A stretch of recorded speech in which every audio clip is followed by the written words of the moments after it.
Welcome to The Driven Entrepreneur, where we sit down with visionaries, trailblazers, and entrepreneurs and discover why and how they do what they do.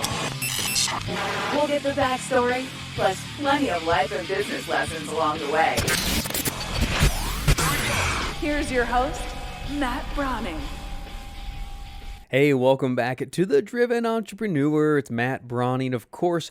And, we've been on a little bit of a break. So if you've been sticking with me for the last several years, or if you're hearing this again in your car on the dials, if you're up on one of the on-demand platforms, we took a little bit of a break over the summer. I hope you had a good time as well, getting open and, being able to relax a little bit wherever you are in the world. I'm excited about this new platform, this new structure for the show. We are going to you. We're answering your questions. And we still have some great interviews with amazing driven entrepreneurs, getting their origin story and the life and business lessons along the way. But we're going to be peppering in those shows once a month or so. And I really, really am excited for feedback from everyone who listens, talking about, hey, we want a little more interaction with you, man. Is there a way that we can get some questions answered? So the first thing we're doing is of course, I'm answering your questions right here on the show. And today's question comes from Dan Nguyen. He's a good friend, a client, a student, and also my corporate lawyer. So he runs a small law practice, very successful in Southern California in Orange County. He's a family man with a couple of kids, an amazing wife.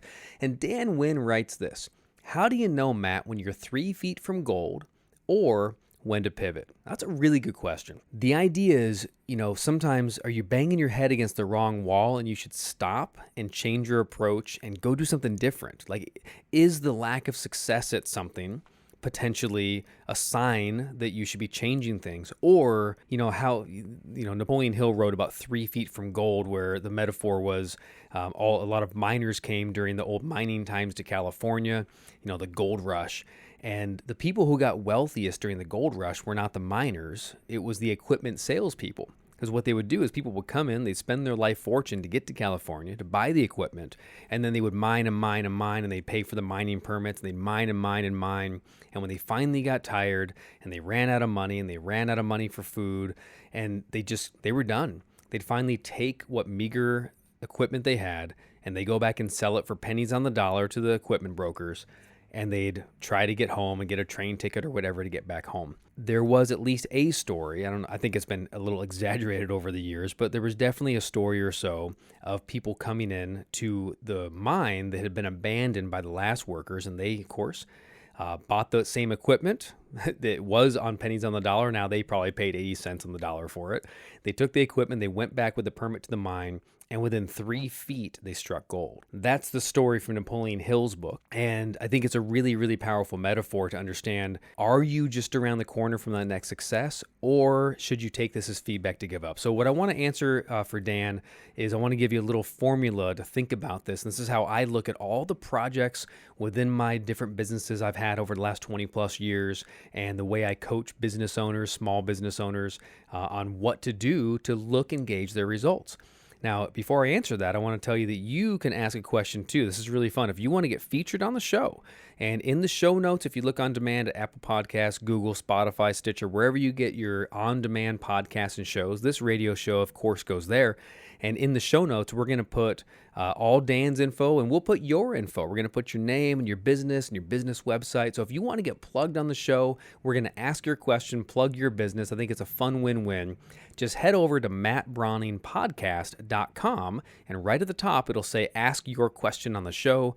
There's a brief form to fill out. You can ask your question and give us all your contact info, and we will go ahead and, we're going to pick and choose and get some of the top people on there. And every week, we're going to have one of your questions answered. So again, it's mattbrowningpodcast.com. All right, let's answer the question. So here's the formula I use, Dan. It's vision leads to actions.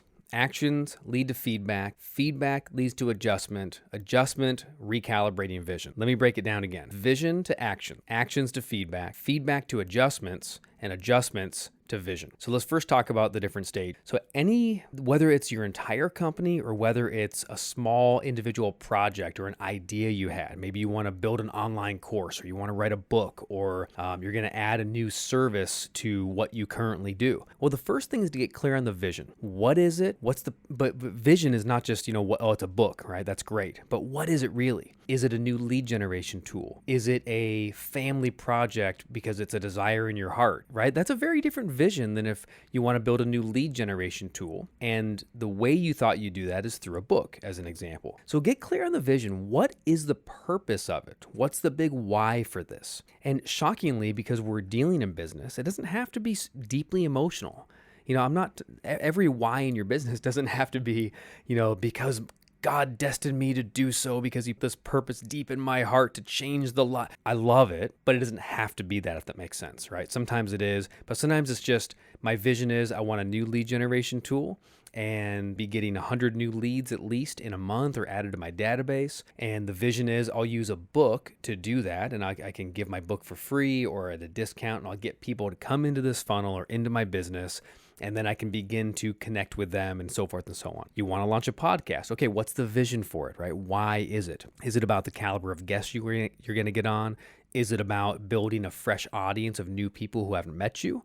I'm working as a consultant right now with an amazing nonprofit ministry, and we're building a podcast. And the vision for their podcast, as we got into it, was not to generate fresh new people. It actually is a vision of being a resource for all of the existing donor base and the supporters and all of the people that are already connected with them. They want to build this as an amazing resource to share more success stories and to engage the current people. So if that makes sense to you, the idea is if you're clear on the vision, then you know what actions to take and you know what direction to go. If it's a lead generation tool, you know that maybe you're going to do a short book. You're not going to do a 400-page book. You might do a 40 or 80-page book as an example. You know that you need to have maybe online access to it. You might need to build a whole funnel or a series of landing pages that offer the book for free or plus shipping. You're figuring out what actions to take based on what the vision is the point. Now, when you're clear on the vision, and then you get clear on the actions. This is where the 3 feet from gold problem comes in. The actions are just like the old story of the miners, right? You're mining away, and that's the actions. You're chipping away one at a time. You're sending that email. You're making that call. You're building that website. You're writing that book page.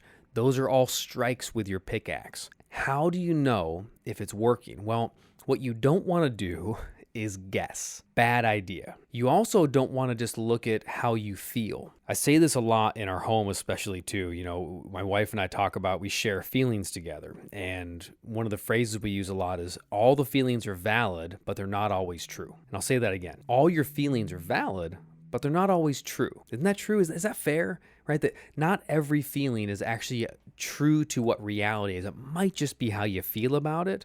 You might feel like, there's sometimes I feel like, man, I'm a failure. I screwed up too bad. I can't come back from this. The reality is I didn't, and I know I'm still a good person, and I know I can still be successful, but I feel like a failure. Logically, I know I'm not, but I need to validate the feeling and then move on past it. And I can't let that feeling dictate whether I throw the axe down or not, right? So when you're striking and looking for gold and you're following those clear actions from your clear vision, you can't look at how sore your muscles are. Oh, I'm getting tired. I've been at this for a while and I haven't gotten the result yet. It's not about how tired you are or exhausted because, man, sometimes it's just a season of being exhausted and you keep going and you finally get to the other side. So you can't look at your exhaustion levels and you can't look at how you feel. Maybe you're frustrated.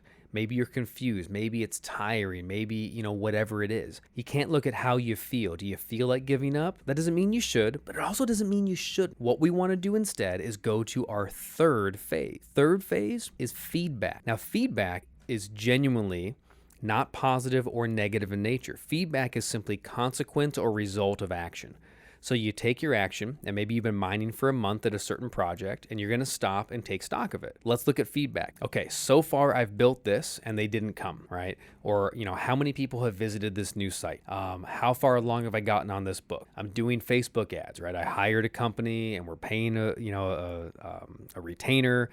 plus ad spend. And that's actually a really common one I hear of a lot, right? Someone hired a social media company and they're paying all this money. And the question is, when do you cut bait or do you keep going because you're 3 feet from gold? Look at your feedback and say, maybe you've been there 3 months or however long it is. What have we gotten so far? Now, it doesn't mean you don't have to only look at, the money. Maybe you haven't gotten, the new sales you thought you'd get, but are you getting some traction? Are you getting clicks? Are you getting visits? Are you getting views? All of that is feedback, right? So maybe, it's like, okay, well, I'm doing this action for 3 months and maybe we're getting a lot of views on the video, but we're not getting a lot of clicks, or maybe we're getting a lot of clicks, but not a lot of conversion. So if you start looking at the feedback itself, you'll know, hey, one part's working well. Maybe A is doing well, B is okay, but C doesn't seem to be working out. So what do you want to do at that point? Well, phase 4 is to adjust. And that's when you need to adjust the actions. Okay, that means that, again, I'm just talking about, let's say you have a simple 3-step prospecting or sales funnel, and maybe they watch a video and then they click on to take an action and they buy an online course or something. Well, if the first 2 are going pretty well with your campaign, but the third one, no one's really buying, then you start adjusting. And that's where you can start testing and measuring and play with different ways. So, again, maybe is it the price? Is it the package? Did I include too many things? Let's try to simplify it. Did I include too few things? Let's try to add more bonuses. Is the price too high? Maybe I should try dropping it. Maybe the price is too low and it's like it's too good to believe, so you should bump the price up a little bit. This is where you get to play with your actions and start changing things around and testing and measuring. The last thing I'll say about that is if you get to the place where you go, this is a new area for me. I thought I would jump into it and I've done this, done that, and you're basically executing your action plan and you're doing it to the best of your ability. And all along the way, it's just not working. What I would do at that point is if there's nothing you can see to adjust, then you need to either get some help outside yourself. Maybe it's time to hire a business coach, find a consult. And it's not all, life coaches are great, but it's not all just life coaches who are trying to pump you up and motivate you. Sometimes you need to go to an industry insider or an expert. If you're trying to get yourself out in media, maybe it's time to consult with a PR agency or a publicity specialist. If you're trying to get into the book world and you're not quite getting traction, maybe it's time to start making a whole fresh campaign to try to land a literary agent. Or maybe it's time to consult with some hybrid publishers and get some time with different people and say, hey, here's my idea. What do you think about this? Can you add anything to this? Maybe it's time to hire someone to help you do it. I know a lot of small business owners like myself, we start to feel like you got to do it all, right? And if you think you have to do it all, you wouldn't be alone. That's how we start a business, most of us, right? It's with one person. But maybe you're at the place where you can't do as good of a job as you need to do on this one thing because that's not your specialty. So I can have a great idea for a book, but I'm not going to publish the book, right? I can have a fabulous idea for a website, but I'm probably going to have a designer create. So, you start looking at, can I bring someone else in? Is that necessary? And at the end of the day, how do you know if it's finally time to cut bait? How do you know it's time to turn in the pickaxe? If you got a clear vision for what you want to do and why you want to do it, if you've got clear actions, there's an actionable plan for how you can get there from here. You follow those actions, you look at your feedback and you see that things aren't working.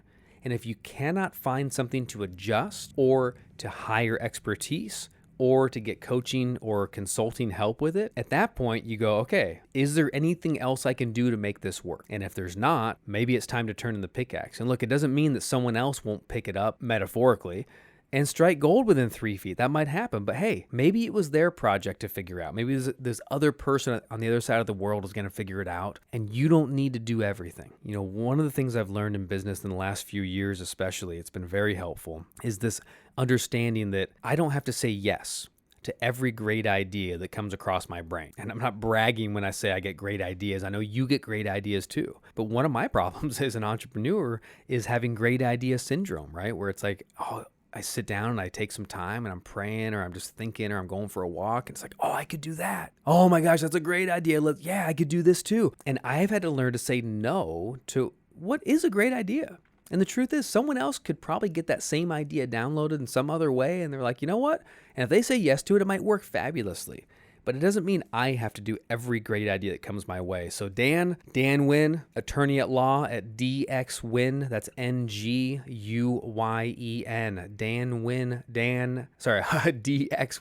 DXWin.com. Check him out, especially for franchise law and for contract law. He does a lot of franchise and contract work. But Dan, the answer is it time to pivot? Well, you'll know. If there's nothing left to adjust and all you have is frustration and wasted resources, move on. Let's get the next one. Thanks for your question, Dan. Appreciate it. Thanks to you to listening to The Driven Entrepreneur. You rock. I'm really, really excited. Hope this new format will be fun for you. I'm going to shoot to get these episodes out a little bit shorter than usual and answering your questions. So again, if you have a question for the show and you want to get featured on the show, just like we featured Dan, we're going to feature you, your business name, your business website, all that stuff in the show notes. All you got to do is ask a question. You just got to go to mattbrowningpodcast.com. That's MattBrauning, Braun, like brawn, right? Brauning, mattbrowningpodcast.com. Ask your question for The Driven Entrepreneur, and I'll see you next week with another Q&A session with a business owner just like you. Bye-bye.